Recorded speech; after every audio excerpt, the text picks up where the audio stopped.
Okay, I am not Spanish.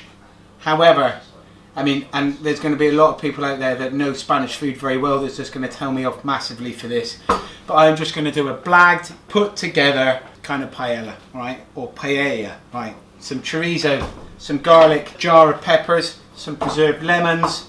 I have a little bit of oil here left over from some sun-dried tomatoes. Some chilies, quite hot and spicy. I've got some reduced sweet chili nuggets of chicken, okay? Kind of like a packet stuff. I have got a little bit of saffron. Now it's going to sound like it's really posh. However, this is a bit of saffron that's been in the back of my cupboard that is so old, it's like sand. So we'll see what happens with that. I've got a bay leaf from the garden. I've got a bit of butter. I've got some anchovies. I've got all sorts of bits and bobs.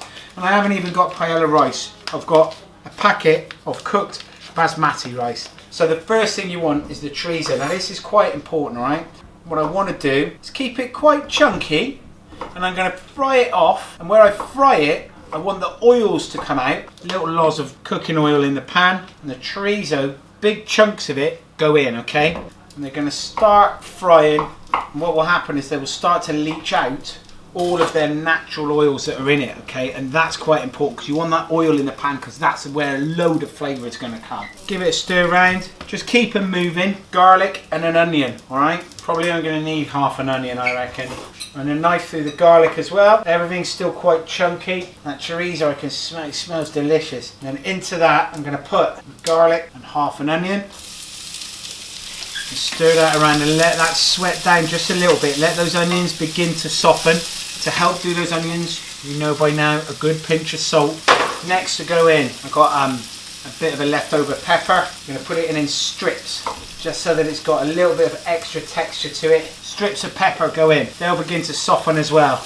I'm going to put in a couple of these bay leaves. These are from the garden. Don't worry, I did give them a little rinse under water first. And everything will just cook down and stew just a little bit. And you want it all to soften and all those flavours to kind of grow together. Whilst they're doing that, I'm going to drain, take out some of these chilies. Okay, they're quite hot. I was going to add more of them, but no, they're fine. So the chilies, some of these sun-dried tomatoes, and then at this point, just as everything is softening, I'm going to put this little pinch of saffron, crumbly chicken stock cube. Use a veg one if you like. That goes in. That works really well. It's just a good flavour enhancer. It's not as a replacement for stock, because like real stock, it's got so much more to it. It's got body, it's got gelatin content in it. This is just about flavour. Good splash of water, and I'm just going to let everything kind of bubble together and stew just a little bit. And let all those flavours become one. And in here, I've got some anchovies. Use a little bit of that anchovy oil. Just going to take 2 or 3 of them out. I'm just going to take one of them out. I don't want anchovies, I changed my mind. Come back to me. With a fork, just going to try and get, that's it, just a couple of these anchovy fillets out, because a little bit of these go a long way. The flavour in them is massive, alright? And in this bowl here, of the sun-dried tomatoes, the hot chilies and the anchovies, just going to get a fork and just kind of mash it together, alright? And here I've got preserved lemon. These are amazing, okay? They taste fantastic. They've got a real big kick to them. And a little bit, again, goes a long way. Chop them up. Pips and all, everything. Okay, so now the lemon, the chili, the tomato, the anchovies, all mixed together, look. And into that, I'm going to add the rice and then mix all of that flavour together, look. And you can see that stock beginning to cook down. And at this point, put the rice, the preserved lemon, the chili and the tomato, those anchovies into the stock.